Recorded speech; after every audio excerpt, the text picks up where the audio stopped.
Jail ಅಧಿಕಾರಿಗಳು ಈ ಘಟನೆ ಆದಮೇಲೆ ಅವ್ರನ್ನೆಲ್ಲ ಶಿಫ್ಟ್ ಮಾಡಬೇಕು ಬೇರೆ ಕಡೆ ಅಂತೇಳಿ ತೀರ್ಮಾನ ಮಾಡಿದ್ರು.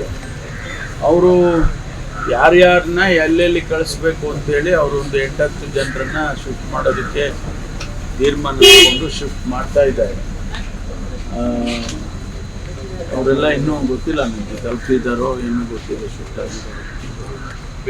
ಬಳ್ಳಾರಿ ಜೈಲ್ಗೆ ಪರ್ಟಿಕ್ಯುಲರ್ ಕಳಿಸಲಿಕ್ಕೆ ರೀಸನ್ ಇದೆಯಾ ಸರ್? ಆ ಥರ ಏನಿಲ್ಲ. ಸೆಕ್ಯೂರಿಟಿ ದೃಷ್ಟಿಯಿಂದ ಯಾವ ಬಂದಿಖಾನೆಗೆ ಹೋಗಬೇಕು ಅದನ್ನು ಅವರು ಡಿಸೈಡ್ ಮಾಡಿದ್ದಾರೆ. ಅವರು ನಮ್ಮ ಪ್ರಿಸನ್ ಅಥಾರಿಟೀಸ್ ಡಿಸೈಡ್ ಮಾಡಿದ್ದಾರೆ. ನಾವ್ಯಾರು ಕೂಡ ಅದಕ್ಕೆ ಇಂಟರ್ಫಿಯರ್ ಆಗಿಲ್ಲ.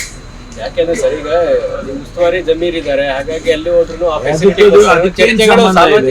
ಸಾರ್ವಜನಿಕ ಯಾವ ಜಿಲ್ಲೆಗೆ ಹಾಕಿದ್ರು ಅಲ್ಲೊಬ್ರು ಉಸ್ತುವಾರಿ ಇದ್ದೇ ಇರ್ತಾರಲ್ಲ, ಅದಕ್ಕೂ ಸಂಬಂಧ ಇಲ್ಲ. ಆಪ್ತರು ಜಮೀರ್ ದರ್ಶನ್ಗೆ ಯಾರೇ ಇದ್ರೇನಂತ ಯಾರಿದ್ರು ಕೂಡ ಕಾನೂನಿನ ಪ್ರಕಾರ ಏನು ಕ್ರಮ ತಗೋಬೇಕು ಅದನ್ನ ತಗೊಳ್ತೀವಿ.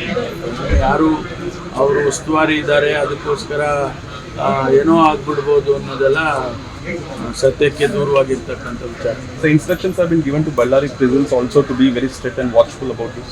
No, that the prison authorities, it is their job. It is not the government's job. No, we will give instructions to take care of all this, but all the nitty-gritty things they will decide. They will have to take responsibility. Hopefully there will be no lapses in Ballari. Yes, that is what we are hoping.